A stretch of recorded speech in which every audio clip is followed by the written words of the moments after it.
한국인이 이사오자 영국의 한 마을이 발칵 뒤집혔습니다. 마을 주민들이 단체로 몰려가 한국인들은 제발 떠나달라며 시위를 하고 있는데요. 그러나 얼마 후 이웃들의 강한 반대 속에 이사온 한국 가족이 단 몇 달 만에 동네의 모든 편견을 깨부수고 환호를 받고 있습니다. 처음에는 아무도 이들을 반기지 않았지만 이 가족의 어린 딸이 보여준 놀라운 행동은 마을 전체를 감동시켰는데요. 대체 이 한국 가족이 어떻게 마을의 영웅이 돼버린 건지 바로 시작하겠습니다. 저는 영국 코츠월드의 전원 마을에서 남편 데이비드와 7살 딸 소피와 함께 살고 있는 에밀리예요. 우리 마을은 마치 동화책에서 나온 듯한 아름다운 풍경을 자랑하죠. 수백 년의 역사를 간직한 벌꿀색 석조 주택들이 늘어서 있고 푸른 초원이 끝없이 펼쳐진 곳이에요. 이곳에서의 삶은 마치 시간이 멈춘 것처럼 느껴져요. 아침이면 새들의 지저귐 소리에 눈을 뜨고 창밖으로는 안개에 쌓인 언덕들이 보이죠. 마을 사람들은 전통을 무척 중요하게 여겨서 새로운 것들을 크게 반기지 않아요. 외부인들에게도 조심스러운 편이고 서로 간의 사생활을 존중하며 살아가고 있습니다. 우리 가족이 이곳에 정착하게 된 건 순전히 소피 때문이었어요. 런던의 복잡하고 위험한 환경에서 벗어나 아이가 자연과 함께 자라길 바랐거든요. 남편 데이비드는 런던과 코츠월드를 오가며 일을 하지만 저와 소피는 이곳의 여유로운 삶에 푹 빠져 있답니다. 마을에서는 매주 토요일 아침 작은 장이 열려요. 신선한 유기농 채소와 갓 구운 빵 그리고 지역 특산품들이 즐비하죠. 소피는 특히 꿀 파는 할아버지를 좋아해요. 할아버지는 항상 소피에게 작은 꿀사탕을 하나씩 건네주시거든요. 이런 따뜻한 정이 있어 더욱 마음에 드는 동네예요. 하지만 이곳에서 살면서 가장 신경 쓰이는 건 마을의 불문율이에요. 새로 이사 온 주민이라도 스스로 알아서 이 규칙들을 익혀야 한다고 해요. 예를 들어 일요일 오후에는 정원 관리를 하면 안 되고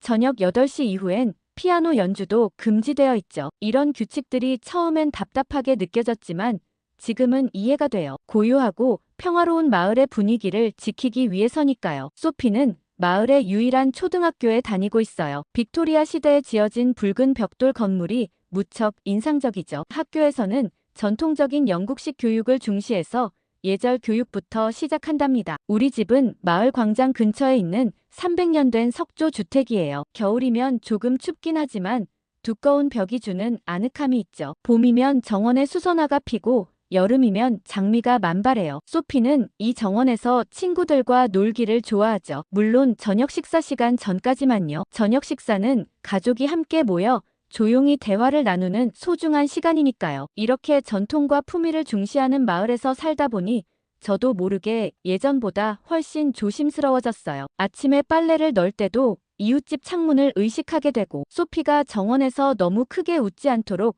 주의를 주게 되었습니다. 때로는 이런 제 모습이 지나치다는 생각도 들지만 이곳의 고요하고 평화로운 분위기를 지키는 것도 주민으로서의 의무라고 생각해요. 그런데 우리 마을의 평화로운 일상은 왕리화와 장웨이펑 부부가 이사 오면서 깨지기 시작했어요. 처음엔 새로운 이웃의 등장을 반가워했죠. 다양한 문화가 공존하는 것도 아이들 교육에 좋을 거라 생각했거든요. 하지만 그건 정말 큰 오산이었습니다. 문제는 그들의 아들 장웨이안에게서 시작됐어요. 소피가 어느 날 학교에서 돌아와 울면서 이야기를 했죠. 장웨이안이 친구들의 장난감을 빼앗고 누가 말리면 주먹을 휘두른다고요. 처음엔 단순한 말썽이려니 했지만 상황은 점점 심각해졌어요. 학교에선 거의 매일 장웨이안과 관련된 사건이 터졌습니다. 다른 아이들의 도시락을 가져가 먹고 마음에 들지 않는다며 바닥에 던지기도 했어요. 체육 시간에는 축구공을 일부러 여자아이들의 얼굴을 향해 차서 다치게 했죠. 급기야 교무실에서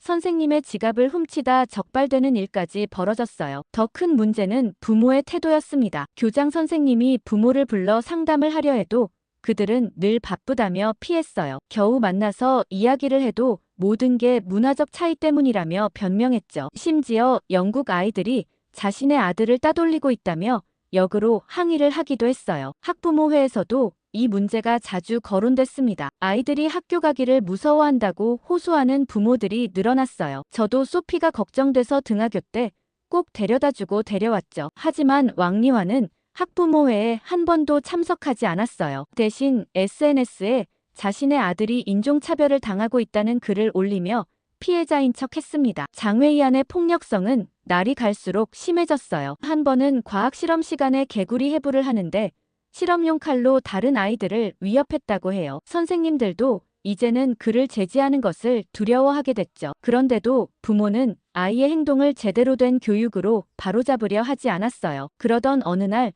소피가 학교 화장실에서 장외이안을 마주쳤다고 해요. 그날 소피는 온몸을 떨며 집에 돌아왔죠. 장외이안이 자신의 머리카락을 자르겠다고 위협했다고 했어요. 그제서야 저는 더 이상 참을 수 없다고 결심했습니다. 학교와 경찰에 공식적으로 민원을 제기했어요. 다행히 다른 학부모들도 동참해 주었죠. 하지만 장외이펑 부부는 오히려 저희를 협박하기 시작했어요. 자신들이 얼마나 영향력 있는 사람들인지 보여주겠다면서 변호사까지 내세웠죠. 물론 학교는 이 심각한 상황을 해결하기 위해 다양한 노력을 기울였어요. 처음에는 일반적인 절차대로 경고장을 보내고 학부모 상담을 시도했죠. 하지만 장외이안의 부모는 매번 바쁘다는 핑계로 학교에 연락을 회피했습니다. 간혹 상담에 응하더라도 그들의 태도는 전혀 협조적이지 않았어요. 아들의 행동이 잠시 잠잠해지는가 싶다가도 더 큰 문제를 일으키곤 했죠. 마치 고무줄처럼 잠깐 늘어났다가 더 세게 튕기는 것 같았어요. 학부모들의 수많은 민원으로 지역 아동 보호 서비스도 이 사건에 개입하게 됐습니다. 그들은 장외이안의 문제 행동이 가정 환경과 깊은 관련이 있다고 판단했어요. 부모에게 상담과 가족 중재 프로그램 참여를 권했지만 이마저도 거부당했죠. 결국 법적 개입까지 고려하게 되었어요. 결국 학교는 장외이안을 PRU라고 하는 대한교육센터로 보내기로 결정했습니다. PRU는 일반 학교에서 적응하지 못하는 아이들을 위한 특별한 곳이에요. 그곳에서는 소수 정예로 아이들을 관리하며 학업뿐만 아니라 감정 조절이나 대인관계 기술도 가르치는 곳이거든요. 그렇게 장외이안이 PRU로 가게 된 후 학교는 거짓말처럼 평화로워졌습니다. 아이들의 표정이 밝아졌고 복도에서 웃음소리가 다시 들리기 시작했어요. 소피도 더 이상 악몽에 시달리지 않게 됐죠. 학부모들은 교육청에 청원서를 제출했어요. 장외이안이 다시 학교로 돌아오지 못하게 해달라는 내용이었죠. 모두가 그 평화로운 시간이 영원히 지속되기를 바랐습니다. 하지만 이 사건은 우리 마을에 깊은 상처를 남겼어요. 특히 아시아계 가정에 대한 편견이 생기게 됐죠. 전에는 없던 일이에요. 우리 마을은 늘 조용하고 평화로웠거든요. 하지만 이제는 새로운 이웃을 맞이할 때마다 혹시나 하는 걱정이 앞서게 됐죠. 특히 아이가 있는 가정들은 더욱 민감하게 반응했어요. PRU에서는 장외이안의 재활을 위해 최선을 다하겠다고 했고 전문 상담사들이 붙어서 그의 분노 조절 문제를 해결하려 노력한다고 했죠. 하지만 그 집 부부가 전혀 협조를 하지 않으니 근본적인 변화가 가능할까 걱정스러웠습니다. 아무리 좋은 교육 시스템과 지원 제도가 있어도 부모가 협조하지 않고서는 아이의 진정한 변화를 이끌어내기 어렵기 때문이죠. 그렇게 웨이안을 잊어갈 무렵 더 큰 바람이 불어닥쳤습니다. 저는 그날을 아직도 선명히 기억해요. 마을 우체부 피터가 평소보다 일찍 돌아다니며 소식을 전했죠. 메이플 가든 12번지에 한국 가족이 이사 온다는 소식이었어요. 그 소식이 전해지자마자 마을 전체가 마치 쓰나미가 몰아친 것처럼 술렁이기 시작했어요. 아침 산책을 하던 주민들이 길에서 모여 수군거렸고 텃밭에서 일하던 노부부도 호미를 놓고 걱정스러운 목소리로 이야기를 나누기 시작했죠. 특히 장외이안 사건을 직접 겪은 학부모들의 반응이 거셌어요. 마을 카페에 모인 엄마들은 얼굴이 하얗게 질린 채 자신들의 아이들을 어떻게 보호해야 할지 논의했습니다. 누군가는 아예 등교를 거부하게 하자는 극단적인 제안을 하기도 했죠. 저도 마음이 복잡했어요. 소피가 겨우 안정을 찾았는데 또다시 그런 일을 겪게 될까봐 두려웠거든요. 밤에는 장외이안에게 위협당하던 소피의 악몽이 다시 시작될까 걱정됐고 낮에는 새로 올 아이가 혹시 소피의 반에 배정되진 않을까 노심초사했습니다. 하지만 한편으로는 깊은 고민이 들었어요. 정말 모든 아시아 가정을 하나의 잣대로 판단하는 게 옳은 걸까요? 마을의 이런 태도가 또 다른 형태의 폭력은 아닐까 하는 생각이 들었죠. 하지만 장외이안에게 엄청 당했던 터라 이런 생각을 입 밖으로 꺼내기가 조심스러웠어요. 게다가 상황은 점점 더 심각해져 갔어요. 헬렌과 마가렛을 주축으로 한마을 질서 수호대라는 이름의 모임이 결성됐고 5명의 주민들이 한나 씨의 집을 직접 찾아가기로 했다고 해요. 그들은 마치 중세시대의 마녀 사냥처럼 한나 씨에게 노골적인 적대감을 드러내며 이 동네는 당신 같은 사람들과 맞지 않는다고 말했다고 합니다. 놀라운 건 그 순간의 한나 씨의 반응이었어요. 대부분의 사람들이라면 분노하거나 두려움에 떨었을 텐데 그녀는 놀라울 정도로 차분했다고 해요. 오히려 방문객들에게 따뜻한 녹차와 직접 만든 떡을 대접하면서 자신들도 이 마을에서 평화롭게 살고 싶다는 진심을 전달했다고 합니다. 한나 씨는 자신의 이야기도 들려주었대요. 런던의 번잡한 도시를 떠나 이곳을 선택한 이유가 바로 이 마을의 전통과 평화로운 분위기 때문이었다고요. 그리고 자신의 딸 수아가 자연 속에서 건강하게 자라길 바란다는 말도 덧붙였다고 합니다. 한나 씨의 진정성 있는 태도는 주민들의 마음을 조금씩 누그러뜨리기 시작했어요. 특히 헬렌은 한나 씨가 건넨 녹차의 맛과 향에 깊은 인상을 받았다고 하더라고요. 떡의 은은한 달콤함도 마음에 들었다고 했죠. 다음 날 열린 주민회의에서도 분위기가 달라졌어요. 처음에 강경한 입장은 조금씩 부드러워졌고 결국 일단 지켜보자는 쪽으로 의견이 모아졌죠. 물론 여전히 경계하는 시선이 많았지만 적어도 노골적인 반대는 수그러들었어요. 저는 한나 씨의 대응이 무척 인상적이었습니다. 적대적인 방문객들을 마주하고도 차분함을 잃지 않은 모습이 대단해 보였어요. 그리고 그녀의 말처럼 모든 가정이 평화로운 삶을 원한다는 게 맞는 것 같았죠. 결국 주민들은 한나 씨 가족에게 기회를 주기로 했어요. 여전히 불안감은 있었지만 적어도 장웨이안의 가족과는 다르다는 걸 느낄 수 있었거든요. 모두의 우려와 달리 한나 씨의 딸이었던 수아의 등교 첫날은 놀라웠어요. 수아는 영어가 서툴렀지만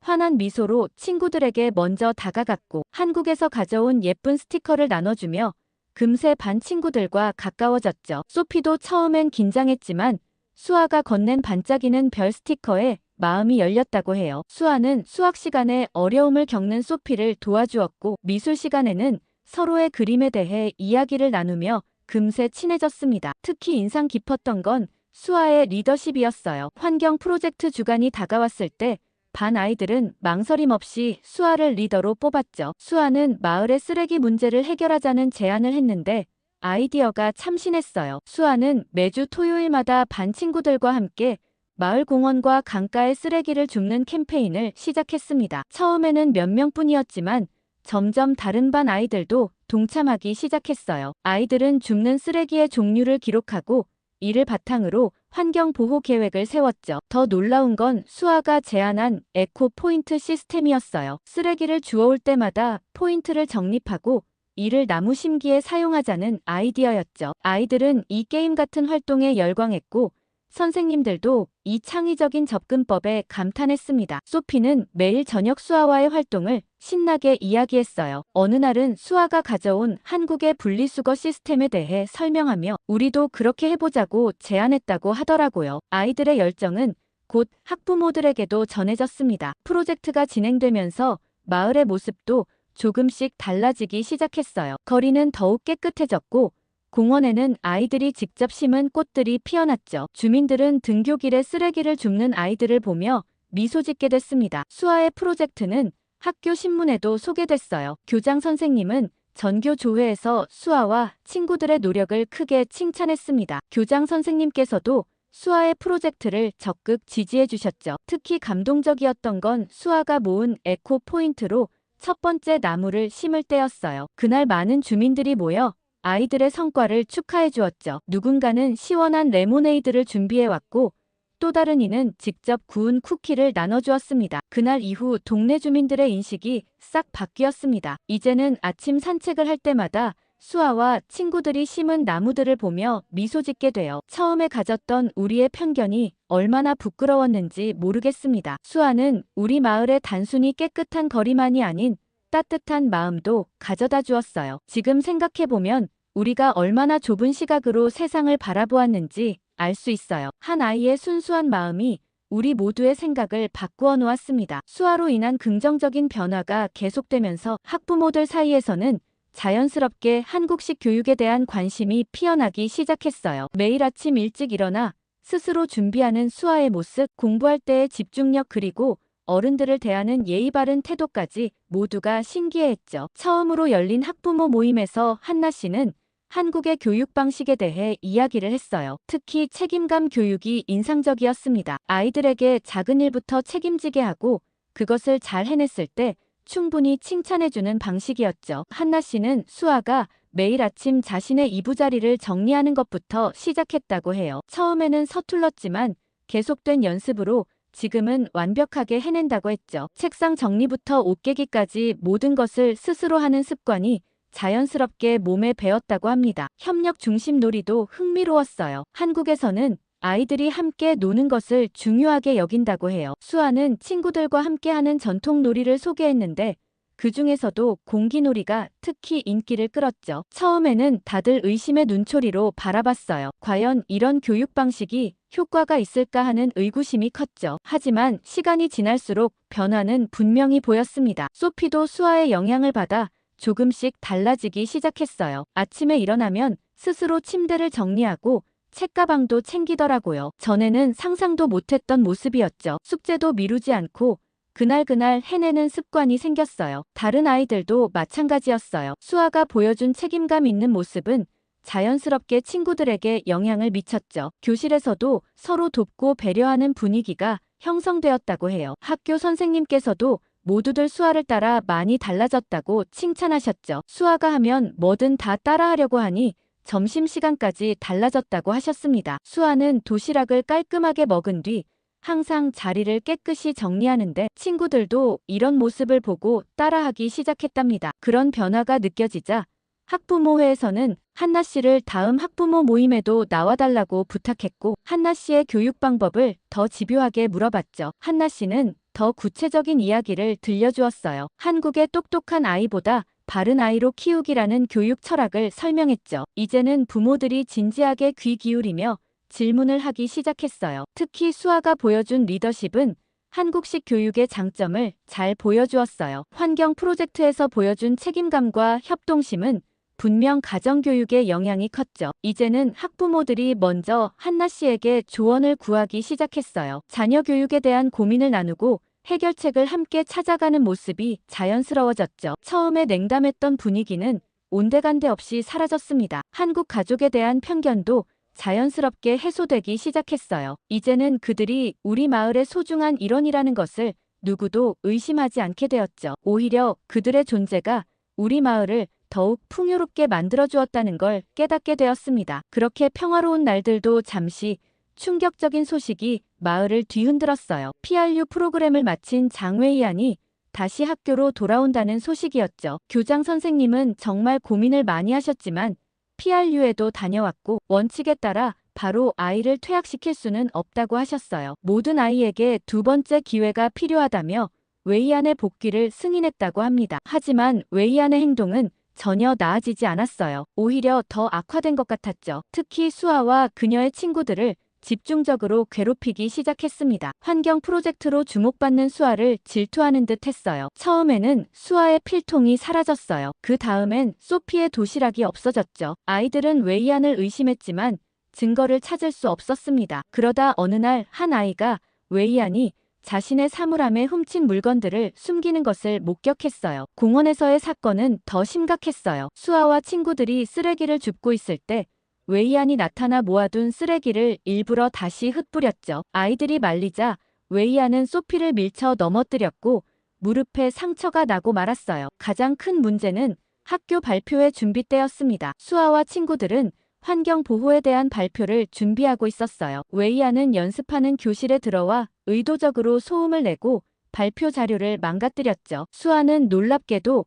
화를 내는 대신 웨이안에게 다가가 대화를 시도했어요. 힘으로는 진정한 친구를 만들 수 없다며 함께 활동하자고 제안했죠. 하지만 웨이안은 수아의 얼굴에 침을 뱉으며 모욕적인 말을 퍼부었습니다. 이런 상황에서도 수아는 놀라운 인내심을 보여줬어요. 어른도 하기 어려운 일이었죠. 하지만 웨이안의 적대감은 날이 갈수록 커져만 갔습니다. 그러던 어느 날은 웨이안이 수아의 과학 프로젝트를 완전히 망가뜨렸어요. 한 달 동안 정성껏 키운 식물 실험이었는데 모든 화분을 땅에 내던져버렸죠. 수아는 처음으로 눈물을 보였습니다. 저는 왜 이럴 때 한나 씨가 나서지 않는지 궁금했어요. 다른 부모들은 웨이안이 자신의 아이에게 조금의 해라도 가하면 바로 학교에 전화하고 난리가 나는데 왜 한나 씨는 별다른 반응을 보이지 않을까 싶었죠. 그런데 적반하장으로 더 심각한 건 웨이안의 부모님 태도였어요. 상담을 요청해도 늘 바쁘다며 피했고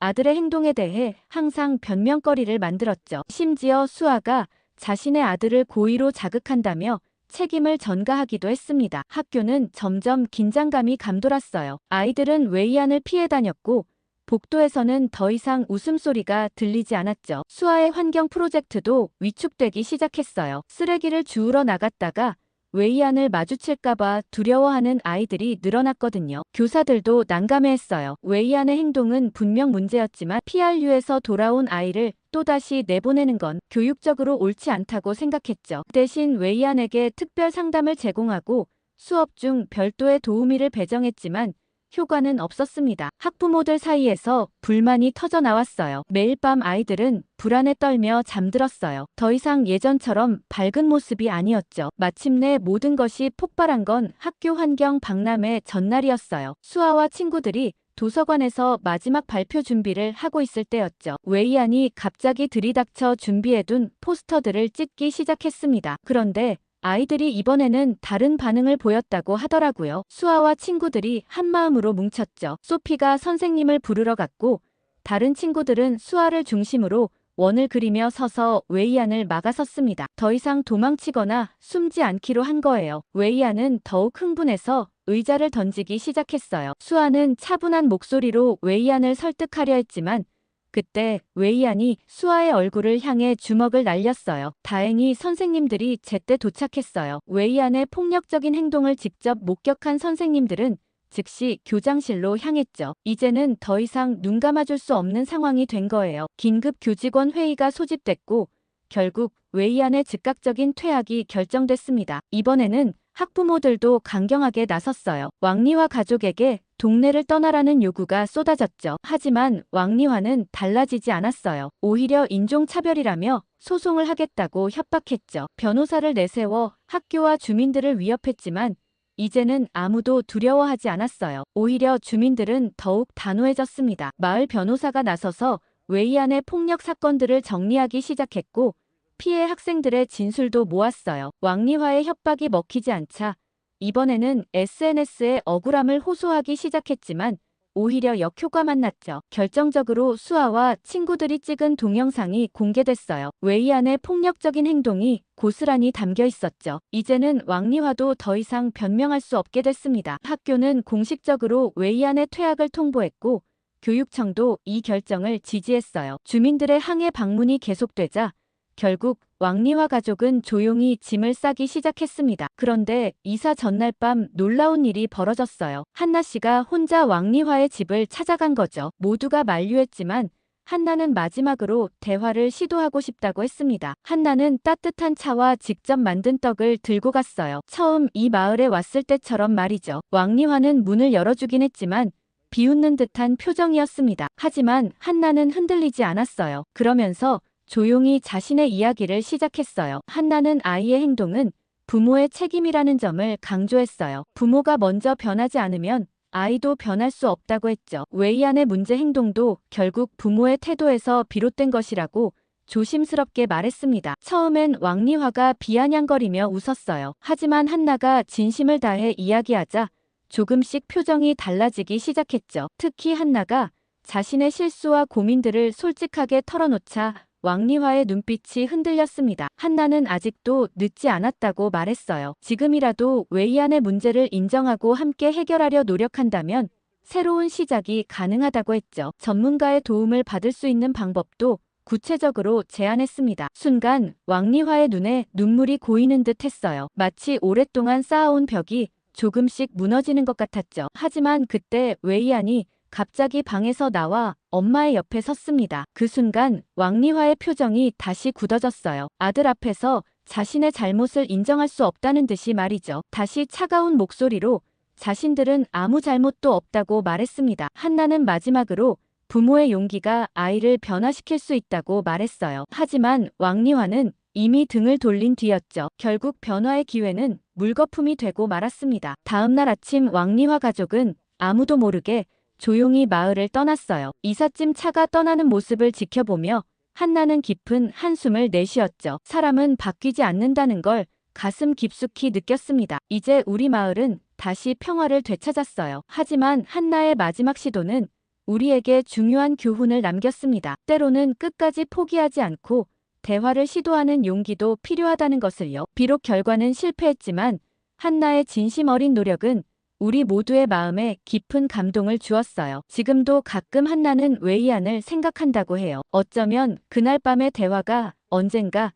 그의 마음속에서 작은 변화의 씨앗이 될지도 모른다고 말이죠. 왕리와 가족이 떠난 후 우리 마을은 완전히 달라졌어요. 주민들은 한국 가족과 중국 가족의 차이를 뼈저리게 느꼈죠. 수아가 보여준 용기와 리더십 그리고 한나의 성숙한 대처는 모든 이의 마음을 움직였습니다. 특히 수아가 친구들을 지키기 위해 보여준 모습은 잊을 수가 없어요. 폭력 대신 대화를 선택하고 두려움 속에서도 친구들과 뭉쳐 서로를 보호했죠. 한나 역시 마지막까지 왕리화와의 대화를 포기하지 않았어요. 비록 실패했지만 그녀의 진정성은 우리 모두에게 깊은 감동을 주었습니다. 주민들은 자발적으로 한국 가족에게 사과하기 시작했어요. 처음에 보였던 편견과 차별에 대해 진심으로 미안하다고 했죠. 한나는 오히려 그런 과정이 있었기에 서로를 더 깊이 이해하게 됐다며 따뜻하게 받아들였습니다. 변화는 자연스럽게 이어졌어요. 한나가 이웃들을 초대해 한국 음식을 대접하기 시작했죠. 김치를 직접 담그는 방법을 가르쳐주고 떡볶이 파티를 열기도 했어요. 특히 불고기는 주민들 사이에서 큰 인기를 끌었습니다. 수아도 친구들에게 한국의 전통 놀이를 소개했어요. 운동장에서는 매일 윷놀이가 벌어졌고 제기차기는 아이들 사이에서 선풍적인 인기를 끌었죠. 심지어 어른들도 함께 즐기기 시작했습니다. 마을 축제는 그 정점이었어요. 한나와 수아는 한국 문화체험 부스를 열었죠. 한복 입어보기부터 시작해서 다양한 전통 놀이와 음식을 준비했어요. 주민들은 줄을 서서 기다릴 정도로 큰 관심을 보였습니다. 특히 인상적이었던 건 수아가 준비한 공연이에요. 친구들과 함께 한국의 전통 무용을 선보였는데 관객들의 호응이 대단했죠. 우아한 동작과 화려한 한복의 조화는 모두의 눈을 사로잡았습니다. 축제가 끝난 후 마을 회관에서 작은 모임이 열렸어요. 주민들은 한 명씩 일어나 한국 가족에 대한 감사의 마음을 전했죠. 처음에 편견을 부끄러워하며 이제는 진정한 이웃이 되었다고 말했습니다. 한나는 눈시울을 붉히며 고마움을 표현했어요. 문화의 차이를 넘어 서로를 이해하고 배려하는 법을 배웠다고 했죠. 수아도 친구들과 함께 행복하게 자랄 수 있어서 감사하다고 말했습니다. 이제 우리 마을은 더욱 따뜻한 곳이 되었어요. 이어서 들려드릴 사연은 일본에서 한국 사람들을 쫓아내며 다신 오지 말라며 화를 내는 남성의 이야기입니다. 안녕하세요. 저는 일본 가나가와 현에서 규동집을 운영하고 있는 마코토라고 합니다. 제가 살고 있는 가나가와 현은 도쿄에서 JR선을 타고 1시간 정도 거리에 있는 곳이에요. 최근 기록적인 엔저 현상으로 일본을 찾아오는 관광객들이 많은데 올해 3월에는 무려 300만 명에 달하는 외국인들이 일본을 방문했다고 하더라고요. 그런데 저희 일본 젊은 사람 입장에서는 마냥 웃을 수만은 없었습니다. 한때 무역 수출 대국이었던 일본이 이젠 무역 적자만 수조 원에 달하고 있다는 걸 피부로 느낄 수 있기 때문이죠. 게다가 이젠 더 이상 수출할 게 없어서 관광업에만 사활을 걸고 있다니 한탄스러웠죠. 그리고 외국인들이 일본에 오는 이유가 엔화가 너무 싸서 오는 거잖아요. 물론 관광객을 대상으로 음식점을 하는 제 입장에서는 손님들이 많이 오니까 좋은 것 같으면서도 일본 전체적으로 보면 정말 심각한 현상이라는 생각이 들었습니다. 옛날 저희 부모님 세대 때만 하더라도 일본 엔화하면 세계적으로도 꽤 알아주는 편이었는데 지금은 거의 휴지 조각이 돼버렸죠. 그 때문에 상대적 박탈감을 느끼는 젊은이들도 많고 일본은 점점 늙어만 가고 있다는 생각에 일본 젊은이로서 정말 나라가 걱정될 뿐이에요. 그런데 관광업을 하는 제 입장에선 당장 직면한 문제는 따로 있었죠. 바로 중국인 때문이에요. 근데 이게 다 일본 우익단체들 때문이겠죠? 사실 지금 한국 사람들도 일본에 굉장히 많이 오고 일본을 어느 정도 먹여 살리고 있지만 한심한 일본 정부 사람들은 바보 같은 선택을 하고 말았습니다. 한국 사람들은 와봤자 돈도 많이 안 쓰고 맛집만 가고 소소하게 돈키호테에서만 구매하고 간다며 한국인 대신 중국인들을 적극적으로 유치하기 위한 정책을 시작했어요. 중국인 관광객들은 명품 쇼핑도 어마어마하게 하는 데다가 면세점에서도 돈을 많이 쓰기 때문에 한국보단 중국인들을 유치하는 게 더 이득일 거란 판단이었죠. 그렇게 일본 관광청에서는 중국에서 출발하는 일본행 항공편도 대폭 늘리고 비자를 간소화하면서 중국인 유치에 사활을 걸었습니다. 그 효과 덕분인지 중국의 명절 중 하나인 5월 노동절에 무려 200만 명에 달하는 중국인들이 밀려들었어요. 그러나 막상 일본이 기대한 효과를 하나도 볼 수 없었습니다. 중국 역시 높아진 물가에 경제 위기로 초저가 여행을 하는 게 유행이 되었거든요. 면세점 매출 비용을 살펴보면 전체 면세점 매출은 늘었지만 중국인 구매 비용은 전년 대비 35%나 감소했어요. 여행을 와서도 쇼핑을 위한 여행이 아니라 알뜰살뜰하게 여행하는데 초점을 맞춰 여행하고 돌아갔죠. 그런데 정말 문제는 따로 있었습니다. 그 때문에 저희 동네와 저희 마을은 아주 초토화가 되어버렸거든요. 앞서 말씀드렸다시피 저는 규동집을 운영하고 있는데 중국인 때문에 여간 골치 아픈 게 아니었죠. 저희 규동집은 제가 혼신을 다해 만든 가게예요. 특히 아기자기한 피규어들이 많아 손님들 사이에서도 특색 있는 가게로 유명해요. 그래서 일부러 피규어를 구경하러 오는 분들도 많을 정도죠. 저희 가게엔 제가 아주 어렸을 때부터 모은 애착이 가득 담긴 피규어부터 시작해서 경매로 거래되는 꽤 고가의 피규어까지 있었습니다. 사실 가격이 싸든 아니든 제겐 모두 하나같이 소중한 수집품이었죠. 그런데 어느 날부터 가게 마감 때 가게를 정리하다 보면 피규어가 하나씩 없어졌습니다. 아주 작은 미니 피규어라서 가져가시는 분들은 잘 모를 거라 생각하지만 제겐 하나하나 애착이 담긴 물건이라 제자리가 어딘지 모두 다 기억하고 있거든요. 처음엔 손님이 모르고 흘린 걸 제가 청소하다 무심코 치워버렸다고 생각하기도 하고 손님이 사진 찍으시다가 모르고 가방에 떨어뜨리셨나 하곤 좋게 생각했었죠. 혹여나 모르고 가져갔다면 연락이라도 해주시지 않을까 한참을 기다렸습니다. 그런데 누구에게도 그런 연락은 오지 않았죠. 그런데도 저는 손님을 의심하고 싶진 않았습니다. 나중에 찾아보면 혹시나 가게 구석에서 나오거나 누군가 꼭 찾아서 돌려주지 않을까 하는 믿음을 갖고 있었죠. 제가 그 얘기를 제 친구 스즈메에게 했더니 스즈메는 누가 가져갔는지 본인이 알고 있다고 하는 거예요. 저는 도대체 어떻게 알고 있냐고 물어봤더니 누구긴 누구냐며 중국인 관광객들이라고 하더라고요. 스즈메는 호텔에서 일하는 호텔리어예요. 그런데 호텔에서도 계속 뭔가가 없어진다고 했죠. 객실내 비치되어 있는 작은 편의용품은 물론이고 커피포트나 베개까지 훔쳐간다고 했어요. 그런 객실은 하나같이 중국 손님들 객실이었죠. 게다가 스즈메로부터 들은 중국 손님들의 객실은 상상 초월이었습니다. 침대 위에서 음식을 먹다 흘리는지 하얀 침대 이곳저곳에 음식 얼룩이 묻어있는 건 기본인데다가 쓰레기가 여기저기 나뒹굴고 있다고 했어요. 호텔 청소하시는 분들이 제일 싫어하는 방이었죠. 보통 호텔에서는 원칙적으로 쓰레기통에 담겨있는 쓰레기를 제외하고는 절대 건드리지 않아요. 콘솔 위에 종이가 작은 휴지 조각으로 보이더라도 그게 손님들이 예약해놓은 어떤 티켓일 수도 있고 중요한 내용이 적힌 쪽지일 수 있기 때문에 무조건 휴지통에 담긴 쓰레기만 정리하죠. 그런데 중국인 손님들의 방은 발 디딜 틈 없이 쓰레기로 가득해서 청소하기 매우 난처하다고 했어요. 그렇다고 청소를 제대로 안 해놓으면 바로 프론트로 전화를 걸어서 방이 더러우니 룸 업그레이드를 해서 다른 방으로 보내달라고 막무가내로 우긴다고 했죠. 안 그래도 요새 중국인 관광객이 늘어서 호텔이 그야말로 아비규환이라고 했습니다. 직원들이 힘들어서 너도 나도 휴가를 쓰고 들어가거나 심지어 퇴사를 하는 동료들도 하나둘 생기기 시작했다고 했습니다. 저는 스즈메의 말을 듣고 나서도 정말 중국 손님이 우리 가게의 피규어를 가져간 걸까 생각해봤죠. 그런데 애초에 저희 가게에는 중국인 손님들이 그렇게 많지 않을 뿐더러 매우 잠깐 지나치는 곳인데 우리 가게에 오는 손님들만큼은 절대 그럴 리 없다고 믿고 싶었습니다. 그러던 어느 날 굉장히 고가의 피규어가 사라지고 말았습니다. 고가의 피규어이기도 하지만 애초에 구하기가 정말 힘든 한정판 피규어였어요. 피규어가 사라지자마자 드는 생각은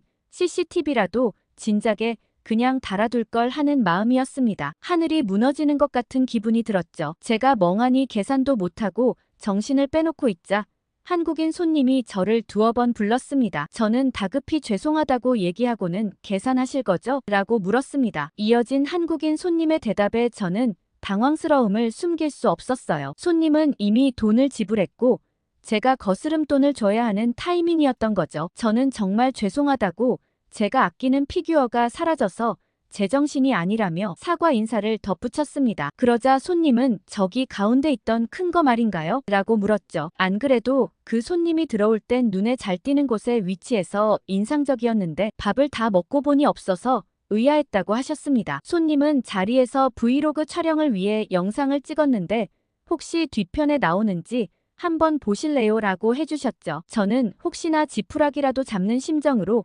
손님의 카메라 속 영상을 돌려보았습니다. 영상 시작 부분엔 식당에 앉아 이런저런 수다를 떠는 모습이 보였죠. 다행히 화면 안에는 제가 잃어버린 피규어까지 찍혀 있었습니다. 저희 둘은 잔뜩 긴장한 채로 영상을 보고 있었죠. 그러자 갑자기 한 남자가 나타나 피규어를 획하고 채갔고 남자가 앞서서 가게에서 나온 다음에 여성이 따라 나갔어요. 이 사람들은 의도적으로 시간차를 두고 나가는 것 같았고 애초에 저희 가게에 온 목적이 음식이 아니라 피규어였던 것 같았습니다. 피규어를 낚아채는 빠른 손놀림에 놀랄 수밖에 없었죠. 짧게 찍힌 영상이었지만 중국인인 게 분명했고 경찰에 신고하고 얼마 되지 않아 그 사람을 찾을 수 있었습니다. 심지어 그 사람이 오늘 올린 SNS 게시글에는 저희 규동집이 맛있다고 일본에 오면 꼭 와보라는 글도 있었습니다. 그리고 그 사람이 훔쳐간 피규어와 함께 찍은 사진도 있었습니다. 그 사진 밑에는 기막히게도 피규어를 정말 어렵게 구했다는 내용이 적혀 있었죠. 마치 꼭 자신의 것인 것처럼 말이에요. 제게 영상을 제공해주신 한국분 덕분에 쉽게 그 중국인을 찾을 수 있었습니다. 사실 계산만 하고 그냥 갔을 수도 있는데 제 망연자실한 표정을 보고 관심을 가져주신 덕분이었죠. 처음에 그들은 제가 직접 선물 준 거라며 발뺌을 하더라고요. 그러자 한국분의 카메라에 찍힌 물건을 훔쳐가는 모습을 보여주고서야 모르고 챙겨갈 수도 있지 하며 피규어를 획하고 저에게 돌려주었습니다. 저는 피규어를 찾을 수 있게 도와주신 분께 정말 감사하다고 인사드리고는 소정의 사례금도 드리려고 했어요. 그러자 그분은 한사코 거절하시며 당연한 일을 한 거고 의도적으로 그 장면을 찍으려고 촬영한 것도 아니었기 때문에 받을 수 없다고 한사코 사양하셨습니다. 아무튼 저는 그 일이 있고 난 후 가게 내부 곳곳에 CCTV를 설치하고 CCTV로 녹화되고 있다는 경고문을 가게 출입문에 적어두었습니다. 그런데 귀신같이 CCTV를 설치하고 난 다음에는 더 이상 그런 일이 생기지 않았죠. 그래도 다행히 CCTV라고 하면 어느 정도 효과가 있는가 보다 생각했습니다. 그런데 가게에는 또 다른 문제가 생겼습니다. 저희 가게는 원래 동네 분들 대상으로 장사를 하다가 하나둘 입소문을 타기 시작해 지금은 동네 분들과 관광객의 비율이 반반 정도 되는 편이에요. 그런데 동네 분들이야 워낙 오래 뵀던 분들이기도 하고 저와 개인적인 친분이 많은 분들이기 때문에 메뉴 하나 시켜서 드셔도 그러려니 했어요. 식사 시간이 안 맞는 젊은 신혼부부부터 각자 시간을 보내시고 저녁을 먹으러 온 노부부까지 다양했기 때문이에요. 그리고 워낙 자주 오는 단골분들이시기도 하죠. 그런데 그런 손님들을 쉽게 볼 수 있어서 그런지 관광하러 오신 중국분들도 메뉴를 하나만 시키겠다고 우기셨고 저는 정말 난처했습니다. 저도 처음엔 이해하고 넘어가려고 했는데 점점 도가 지나치더니 이젠 가게에 함께 들어온 손님이 4명이 넘는데도 메뉴를 하나만 시키겠다고 우기는 사람들이 늘기 시작했고 저는 더 이상 견디지 못해 1인 1메뉴를 필수로 주문해달라고 하게 되었죠. 아무튼 저는 이런 골치 아픈 일들로 하루하루 지쳐갔습니다. 그러던 어느 퇴근길이었어요. 말씀드렸다시피 저희 가나가와현은 슬램덩크 촬영지로 유명하거든요. 그런데 그 유명한 기찻길 옆이 온통 중국인들로 가득 찼어요. 그곳은 유명한 관광지이기도 하지만 현지 사람들이 사는 삶의 터전이기도 해요. 그런데 중국인 관광객들은 바글바글 몰려다니며 동네가 떠나가라 고성을 지르는 것은 물론이거니와 인증사진을 찍기 위해 도로 한복판을 막아서기도 했어요. 그리고 정말 위험하게 기찻길 위에서 동영상을 찍어볼 거라고 출입을 막아놓은 장소도 마구 비집고 들어갔죠. 가게에서는 피규어를 훔쳐가지 못하게 항상 신경을 쓰고 있어야 하는 데다가 메뉴 한 개만 시키겠다는 중국 고객과 실랑이를 벌였죠. 그리고 집에 가는 길엔 온 동네를 휘젓고 다니는 중국인들 때문에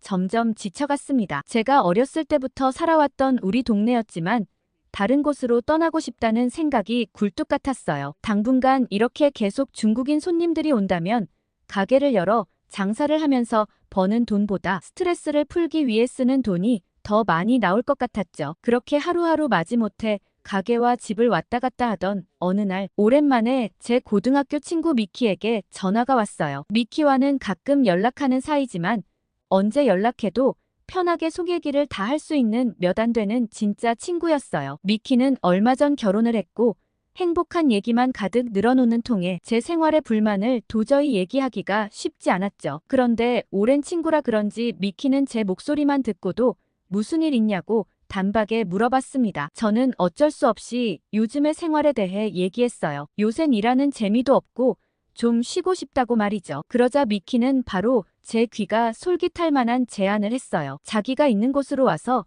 며칠 쉬다 가라는 거였죠. 미키가 살고 있는 곳은 한국 제주도였거든요. 미키는 사진사인 남편과 여행지에서 만나 결혼했고 제주도에서 웨딩 촬영을 하는 일을 하며 살고 있어요. 사실 미키가 운영하는 SNS에 올라온 제주도를 보고 정말 멋진 곳이라는 생각을 하긴 했거든요. 제가 제주도에 가다니 가슴이 설레었어요. 그렇게 저희 가게는 잠정 휴가를 가지기로 결정했고 저는 그 길로 바로 제주로 떠났습니다. 제주 공항에 내리자마자 야자수로 보이는 큰 나무를 보며 제가 정말 다른 나라에 온 거구나 실감이 나기 시작했어요. 공항엔 미키가 마중 나와줬죠. 남편은 촬영 가서 나중에 밤에나 돌아온다고 했어요. 저는 미키의 차에 캐리어를 싣고 미키의 집으로 향했습니다. 아니 그런데 정말 감탄할 수밖에 없었어요. 어쩌면 집에 가는 길이 이렇게 아름다울 수 있나요? 탁 트인 제주 바닷가 풍경에 속이 뻥 뚫렸습니다. 처음엔 가게를 쉰다는 생각에 좀 걱정됐어요. 그간 몇 년을 일하면서 3일 이상 쉬어본 적이 없는 가게였거든요. 그런데 막상 휴가를 걸어놓고 오니 제게도 이런 쉬는 시간이 필요했다는 생각이 들었습니다. 정말 잘 왔다는 생각을 했죠. 제주도라고 해서 거기도 혹시 중국인이 많으면 어쩌나 걱정스러웠지만 미키는 자기 집 근처는 관광객들이 많은 곳이 아니라 절대 걱정하지 않아도 된다고 했어요. 주로 현지인들이 대부분이라 한국 사람들 뿐이고 작은 마을이라 그렇게 시끄럽지도 않다고 하더라고요. 사실 저는 절대로 자고 갈 생각이 없었어요. 그런데 미키의 남편이 일본에서 멀리 온 손님인데 그냥 우리 집에서 여행 내내 편하게 지내다 가라고 얘기했다고 했죠. 그런데 신혼부부에게 그게 무슨 민폐인가 싶어 절대 안 자겠다고 했는데 사정사정하는 통에 딱 하루만 잔다고 했습니다. 그렇게 미키의 집에 도착했고 저는 눈이 휘둥그레졌어요. 한국 사람들은 아파트에 많이 산다길래 저도 아파트와 비슷한 곳일 줄 알았는데 작은 단독주택이더라고요. 그리고 앞에는 바다가 펼쳐져 있었습니다. 정말 완벽한 곳이라며 미키를 부러워했죠. 미키는 사실 결혼해서 정말 좋은 건 제주도에 사는 것도 바다가 보이는 단독주택에 사는 것도 아니라고 했어요. 아니 그 둘도 다 아니라면 도대체 뭐냐고 저는 물어볼 수밖에 없었죠. 그러자 미키는 제일 만족스러운 건 한국 사람과 결혼했다는 점이라고 했어요. 저는 도대체 한국 남자의 매력이 뭐길래 그렇게 만족스럽냐고 물어봤습니다. 미키는 일본 남자들은 대부분 소심하고 소극적인데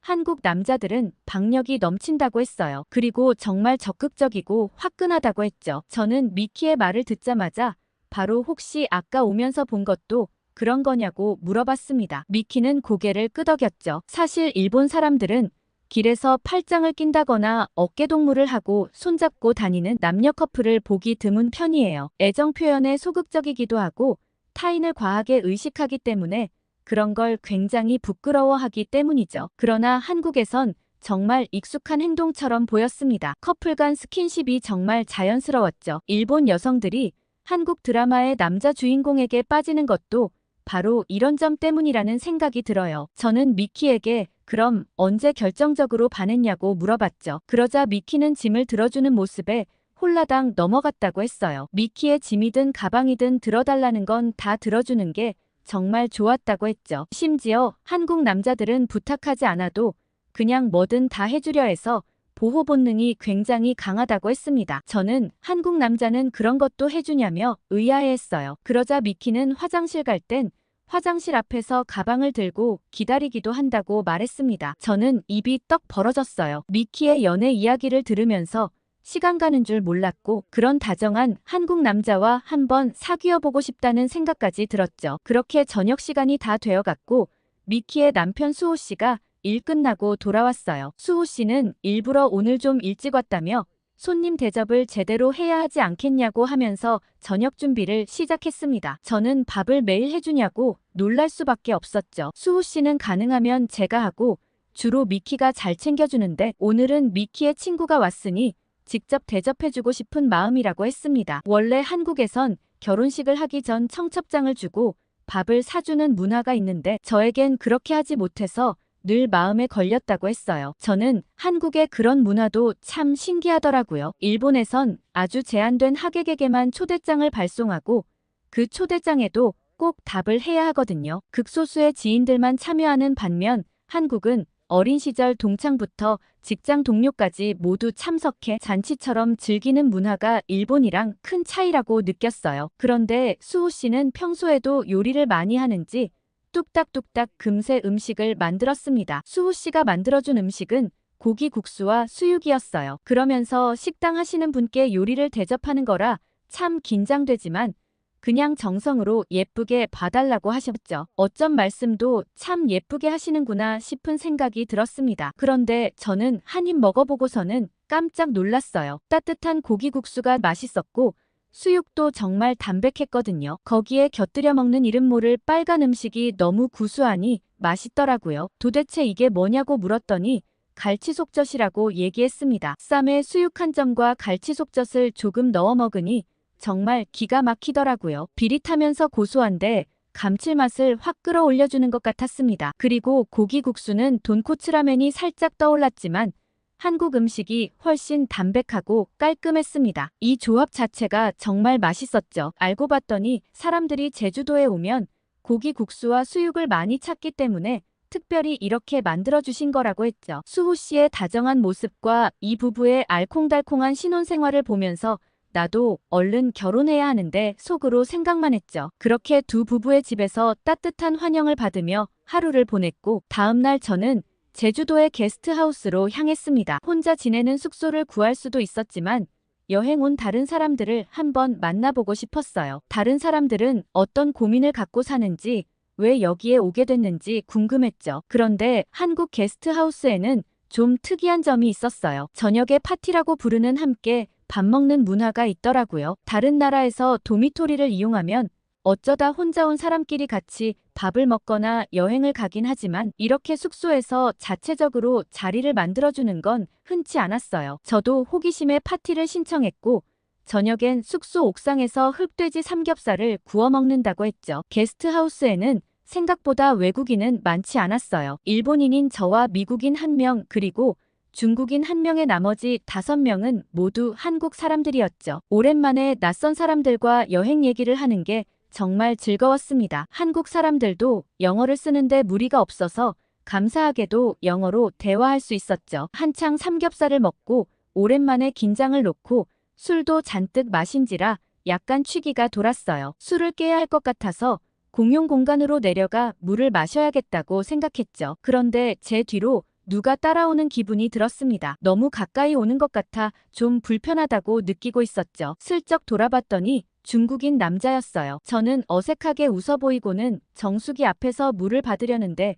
제 옆에 바짝 붙어서 차례를 기다리는 게 아니겠어요? 막 제가 불편한 티를 내려는 찰나 한국인 하준 씨가 내려와 둘이 뭐 하냐며 이상한 분위기를 깨주었습니다. 저는 하준 씨에게 가까이 다가가 아무렇지 않은 척했어요. 그러고는 하준 씨가 위에서 다들 아이스크림 먹고 싶다는데 같이 아이스크림 사러 가실래요? 라고 제안했고 저는 거절할 이유가 없었죠. 좋다고 하고선 바로 하준 씨를 따라 나섰습니다. 나가자마자 하준 씨는 저 중국인 조심하라고 했죠. 저는 아까 제가 느꼈던 불편한 기분이 제 오해가 아니었다는 걸 확신할 수 있었어요. 아까부터 옆에 앉은 한국인 여자애들에게 슬쩍슬쩍 몸이 닿는 건 물론이고 아까부터 계속 저를 지켜보고 있었다고 했죠. 제가 술도 취한 데다가 아무래도 둘이 내려가는 게 위험할 수 있을 것 같아 따라 내려왔다고 했어요. 저는 오랜만에 와서 너무 긴장 풀고 지냈냐 보다며 정말 고맙다고 얘기했습니다. 그렇게 다른 사람들 아이스크림 산다는 핑계로 둘만 아이스크림을 각각 하나씩 들고 바닷가에 자리를 잡았어요. 제가 왜 한국에 오게 되었는지 그리고 하준 씨는 지금 왜 여행 중인지 얘기를 시작하게 되었습니다. 하준 씨는 꼭 미키의 남편처럼 다정한 면이 있었습니다. 중간중간 추운지 묻는다거나 제 이야기를 끝까지 들어주고 눈을 마주치는 모습에 설렘을 느꼈죠. 하준 씨와 얘기하면서 시간이 가는지도 몰랐는데 어느새 한밤중이었어요. 너무 늦어 이제 막 들어가려는 찰나 하준 씨가 다음 날은 뭐 할 거냐고 물었죠. 그러곤 자기가 정말 경치 끝내주는 오름을 한 군데 아는데 같이 가지 않겠냐고 했어요. 저는 당연히 좋다고 얘기했고 그렇게 저는 제주에서의 시간을 하준 씨와 줄곧 함께 보냈습니다. 그렇게 제주도 여행이 끝나고 저는 다시 일본으로 돌아왔고 하준 씨는 서울로 돌아갔어요. 그렇지만 저희의 연락은 계속 이어지고 있어요. 다음 달엔 하준 씨가 일본으로 놀러 오기로 했죠. 그리고 정부가 어떤 정책을 펴든 말든 저는 한국 사람들 친화적인 가게 정책을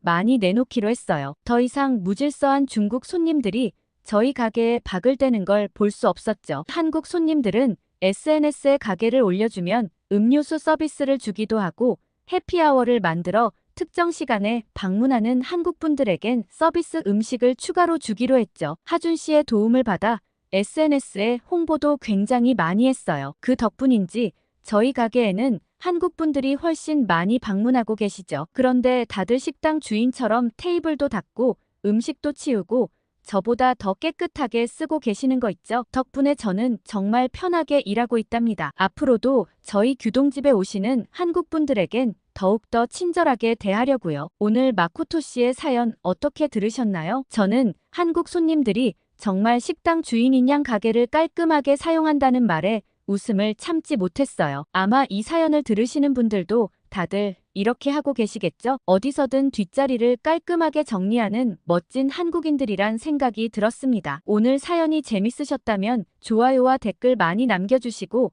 다음에 더 재밌는 사연으로 돌아오겠습니다. 이상 감동필름이었습니다.